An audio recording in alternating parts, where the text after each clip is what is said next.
Namaste to all the students of Pinnacle Study Circle who are preparing for upcoming CTET 2020 examination. My name is Rahul Thapa और आज हम NCERT की textbook the earth our habitat का last chapter India climate vegetation and wildlife यानी कि भारतीय जलवायु वनस्पति तथा वन्य प्राणी या वन्य जीव को पढ़ने वाला है. This chapter has been taken from the class 6th NCERT. तो चलिए शुरू करते हैं आखिरी चैप्टर के इंपॉर्टेंट वर्ड उसके पीछे के कॉन्सेप्ट. तो सबसे पहले बात करते हैं शब्द वेदर की. वेदर शब्द को हिंदी में कहते हैं मौसम.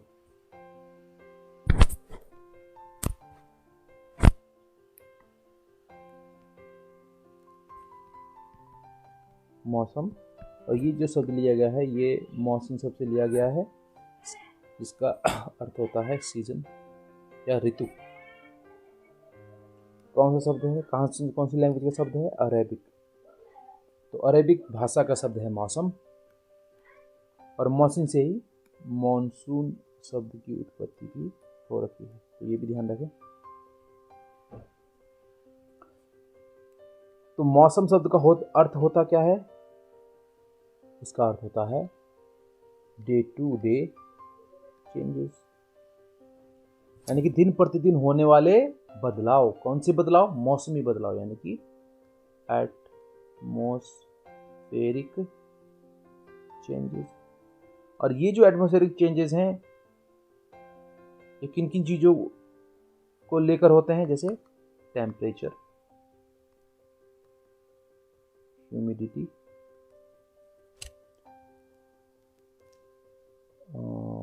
वर्षण या उसको कहेंगे रेनफॉल, प्रेसिपिटेशन तथा सनशाइन. तो मुख्यतः ये चार चीजें ही निर्धारित करती हैं किसी भी रीजन का weather condition.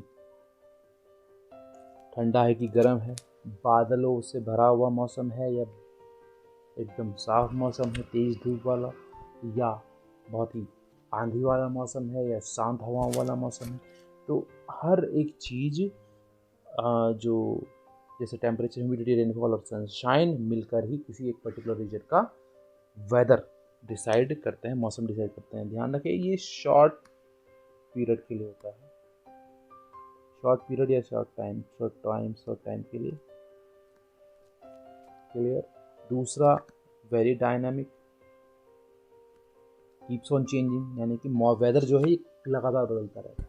Keeps on changing बहुत ही शॉर्ट टर्म के लिए. लेकिन यही एटमॉस्फेरिक चेंजेस जब हम लॉन्ग टर्म के लिए रजिस्टर करते हैं, लॉन्गर टर्म के लिए मिनिमम 37 ईयर्स, तो हम उसको कहेंगे क्लाइमेट यानी कि जलवायु. तो जलवायु को निर्धारित करने का हमारे पास मिनिमम 37 ईयर का एटमॉस्फेरिक डेटा होना चाहिए, तभी हम अल्टीमेटली किसी एक रीजन का जलवायु परिवर्तन को बता सकते हैं. क्लियर. तो आम भाषा में यदि आपने इर्द गिर्द लोगों को बोलते हुए सुना होगा कि भाई क्लाइमेट चेंज हो रहा है देहरादून का या वगैरह वगैरह, तो उनको कल क्लाइमेट कैसा था या आज कैसा था, इस तरीके से अगर आपने आम वार्तालाप में बोलते हुए लोगों को सुना होगा तो आपने उनको बताना है कि भाई क्लाइमेट जो शब्द है यहाँ पर इस्तेमाल नहीं होगा, यहाँ पर शब्द इस्तेमाल होगा वेदर यानी कि मौसम, जो कि दिन प्रतिदिन होने वाले वातावरणीय बदलाव को प्रदर्शित करता है. तो ये था आपका मौसम की परिभाषा. अब बात करते हैं भारत की ऋतुओं की. भारतीय उपमहाद्वीप में मुख्यतः 4 तरह की ऋतुएं हैं, जैसे कि winter season, summer season, rainy season तथा ऑटम सीजन.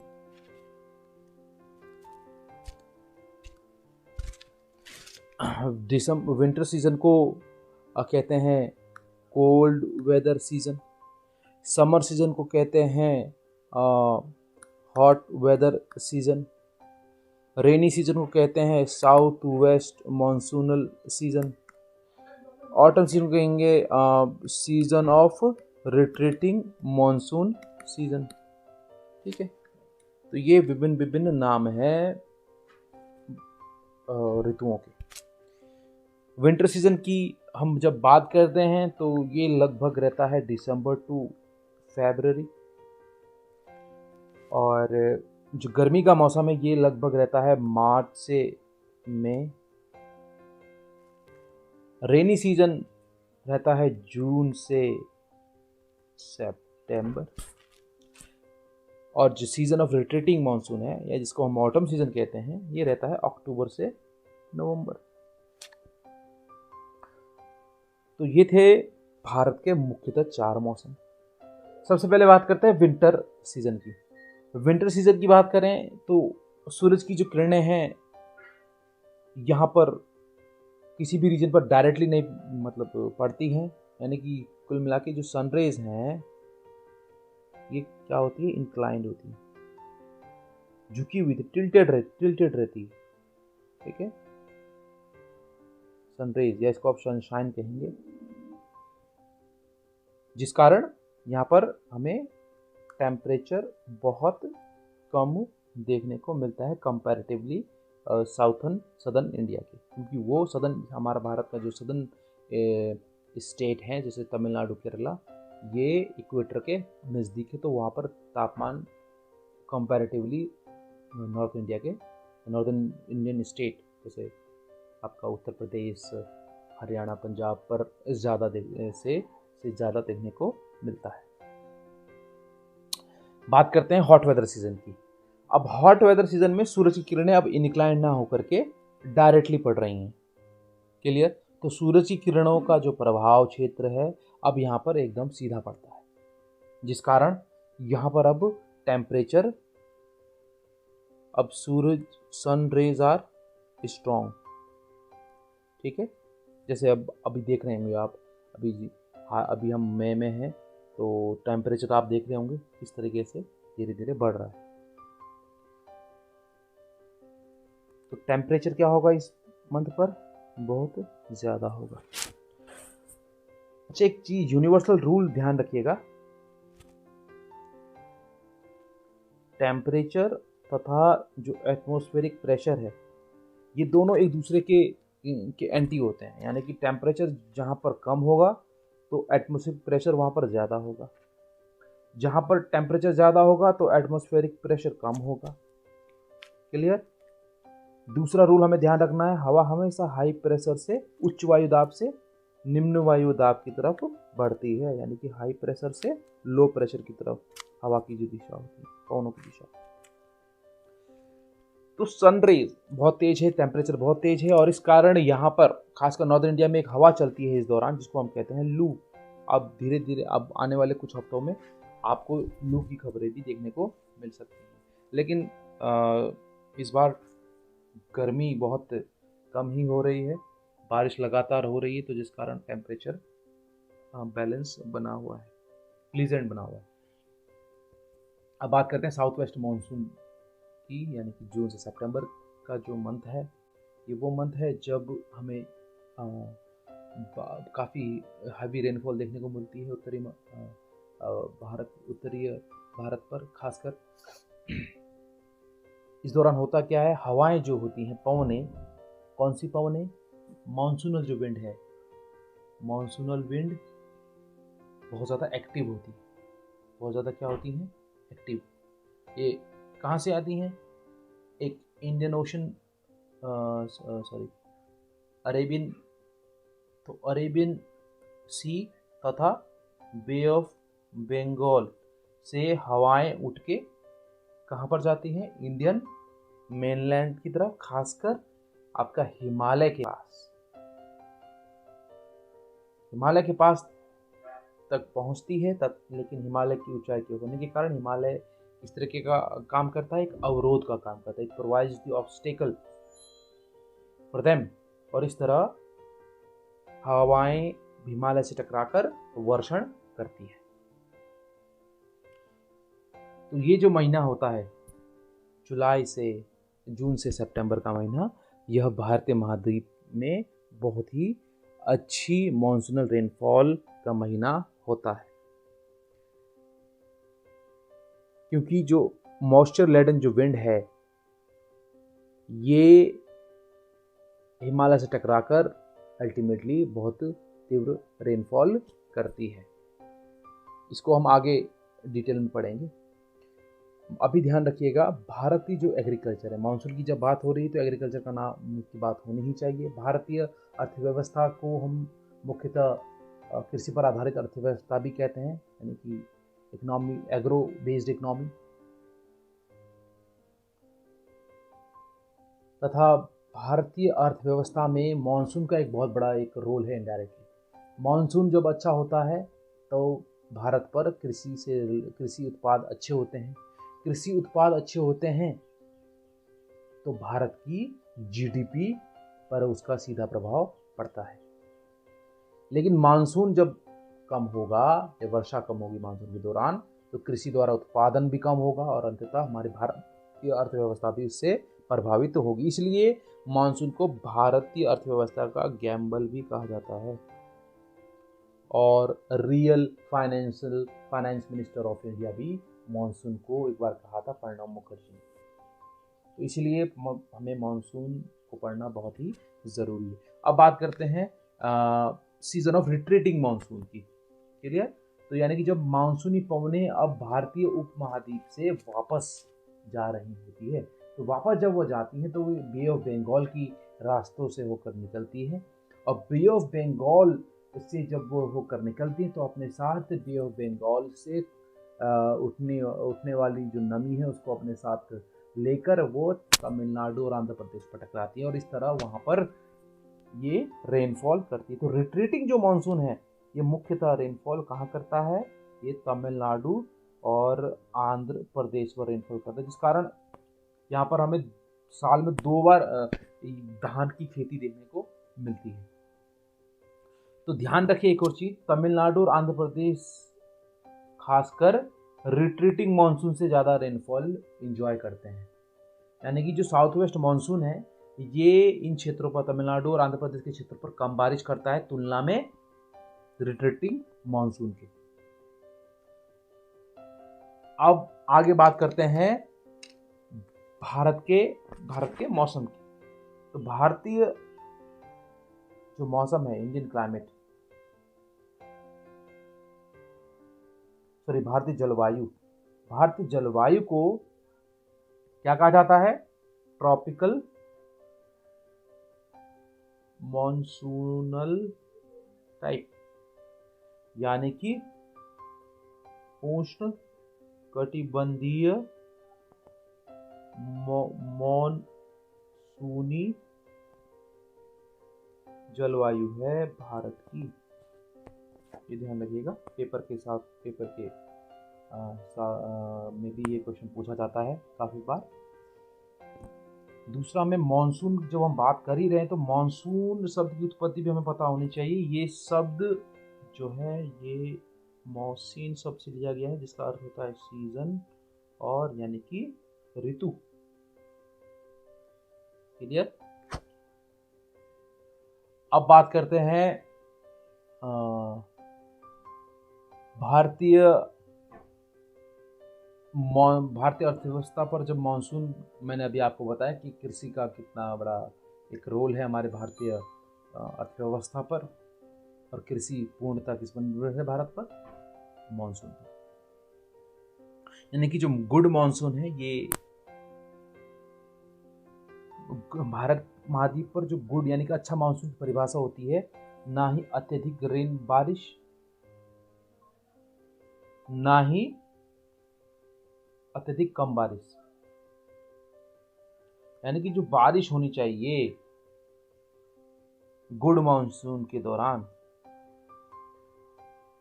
कैसी होनी चाहिए? बैलेंस, या आप इसको कहेंगे न्यूट्रल। बाइक में होता है ना neutral gear, neutral. Clear?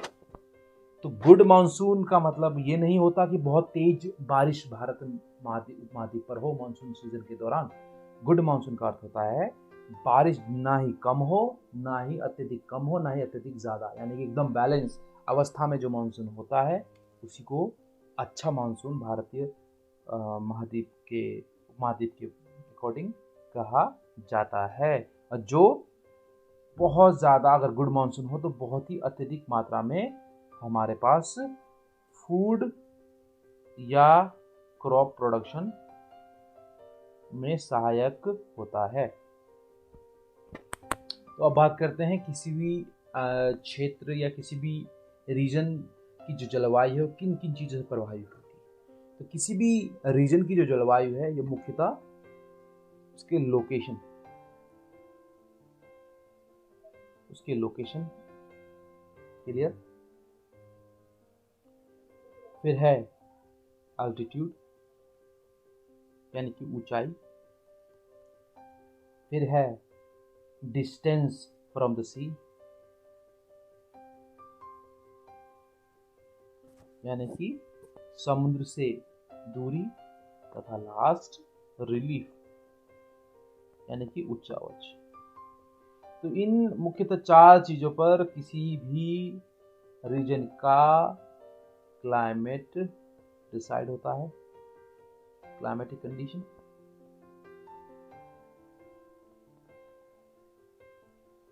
Clear.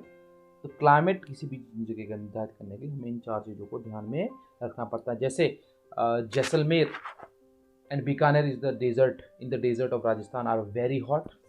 और उसी तरह द्रास और कारगिल का जो रीजन है जम्मू कश्मीर का वो बहुत ही ज़्यादा ठंडा है। उसी तरह कोस्टल प्लेस मुंबई, जहाँ पर अभी कोरोना का बहुत ही ज़्यादा इफेक्ट हमें देखने को मिल रहा है बिकॉज ऑफ द ह्यूमिडिटी।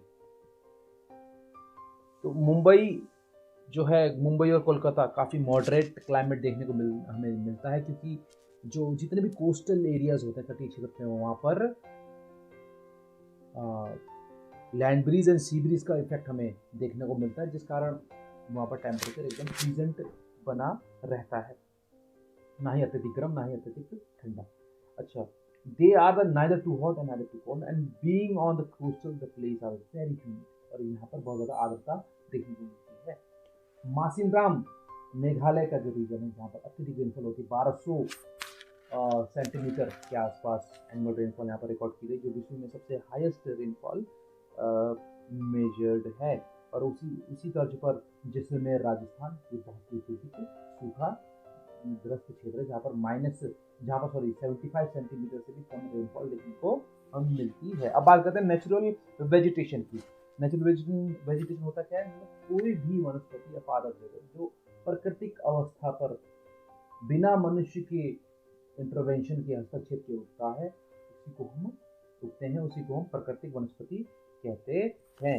यानी कि we see a variety of plant life in our surroundings and how nice it is to play in a field and green grasses. And there are also small plants called bushes and shrubs like cactus and flowering plants. Besides, there are many tall trees, some with many branches and leaves like mango.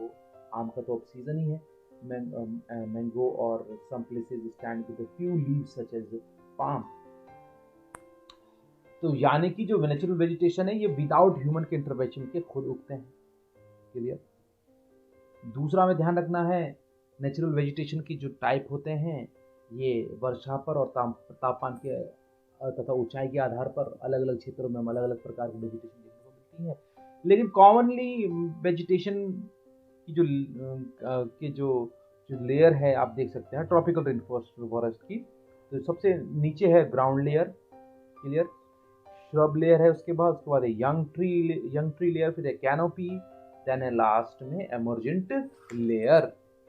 ध्यान रखिएगा, खासकर tropical जो rain forest region होता है यहाँ पर घने one हमें देखने को मिलते हैं, लेकिन इन घने वनों की सच्चाई यह भी है कि वहाँ पर जो ग्राउंड लेयर है, ग्राउंड लेयर में हमें वेजिटेशन बहुत कम देखने को मिलेगी। ये इसलिए देखने को मिलती है हमें कम, क्योंकि यहाँ पर सूरज की किरणों की उपलब्धता उचित मात्रा में ना होने के कारण यहाँ पर जो पौधे होते हैं ये ढंग से ग्रोथ नहीं कर पाते, बढ़ नहीं पाते। तथा पेड़ों की ऊंचाई लगातार बढ़ने का कारण भी यही है कि सूरज की किरणों का उपभोग करने के लिए पेड़ लगातार अपनी ऊंचाई को बढ़ाते रहते हैं। इसलिए आप देखते हैं कि जो इमर्जेंट लेयर है, यानी कि जो सबसे टॉप का जो लेयर है पेड़ों का, ये लगातार शिखर पर ऊंचा होता रहता है, क्योंकि हमें पता है सूरज की किरणों की उपलब्धता में ही प्रकाश संश्लेषण की क्रिया होती है तथा पेड़ पौधे अपना खाना बनाते हैं। यानी कि जो उद्गामी परत है ये पेड़ों के लिए सर्वाधिक इम्पोर्टेंट है ट्रॉपिकल रेन फॉरेस्ट में अपने आप को जीवित रखने के लिए।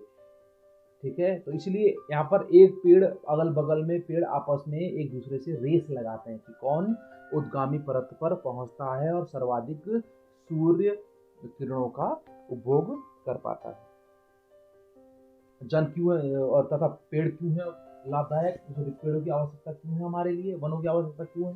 ये हमारे लिए बहुत मात्रा से बहुत उसमें लाभदायक होते हैं। जैसे हमें ऑक्सीजन ये प्रोवाइड करते हैं तथा हमारे द्वारा जो छोड़ा गया जो कार्बन डाइऑक्साइड गैस है, that is heat trap gas, इसको वो एज अ फूड कंज्यूम करते हैं तथा भूमि अपरदन से भी ये हमें बचाते हैं, क्योंकि पेड़ों की जो जड़ें होती है काफ़ी इंटेंस होती है, ये मिट्टी को बांधे हुए रखती हैं तथा ये लकड़ी इत्यादि, चारा, जड़ी बूटी, लाख तथा शहद, गोंद इत्यादि भी हमें प्राप्त करते हैं। वन वन जीवों के प्रकृति निवास हैं तथा वन जंगलों पर ही हमें फाउनाज यानी कि वन्य जीव या वाइल्ड लाइफ हमें देखने को मिलता है।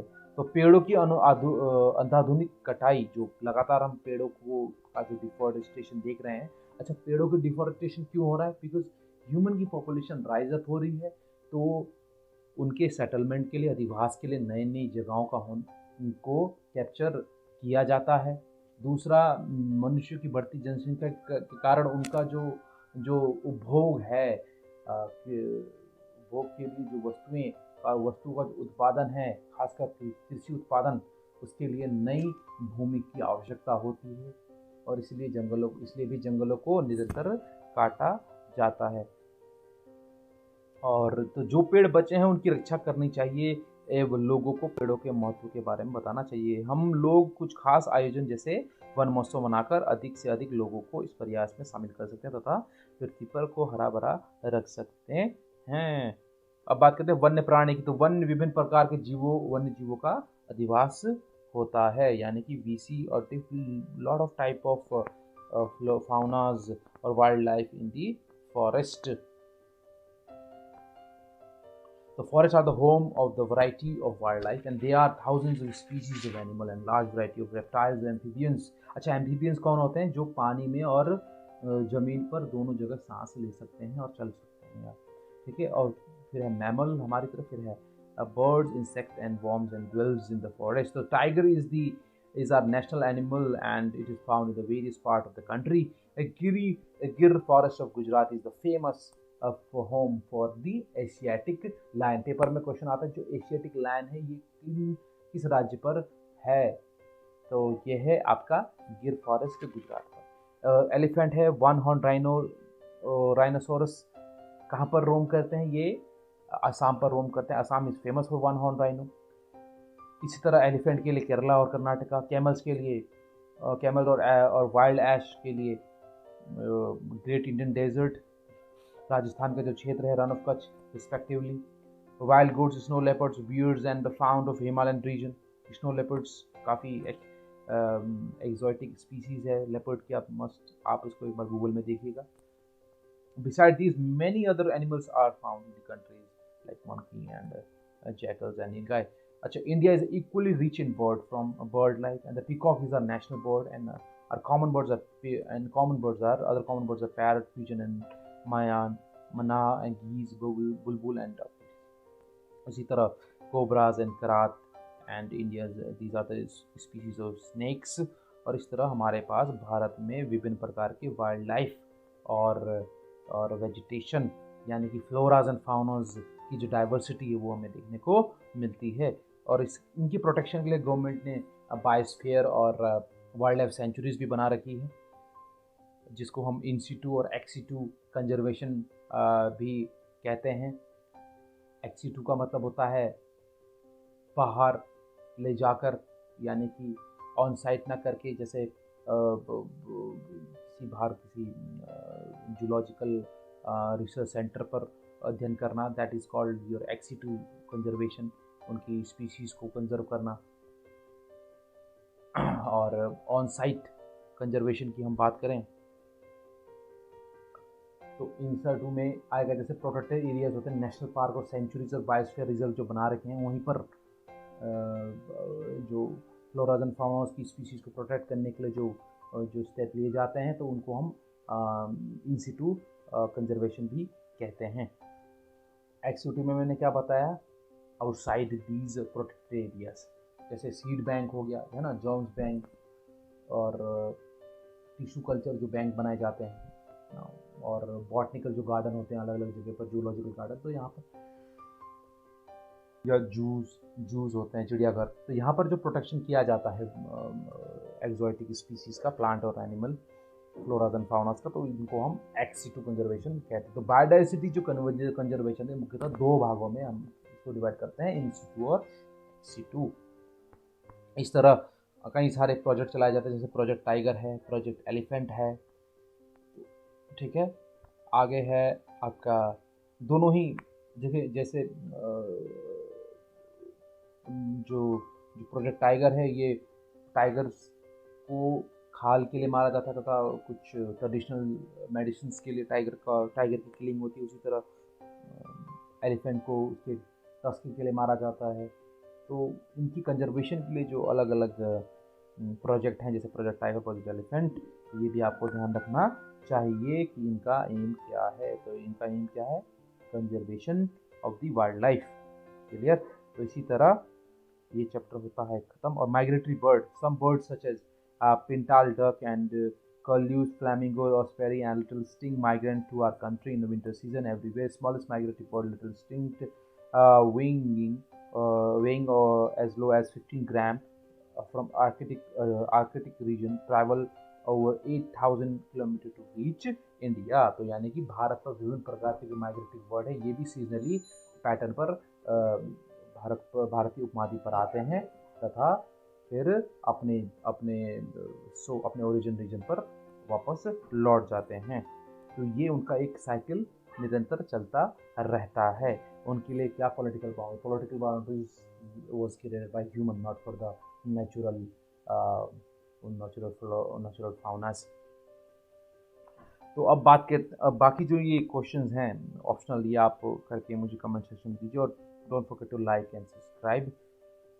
चलिए मिलते हैं आगे नेक्स्ट चैप्टर में।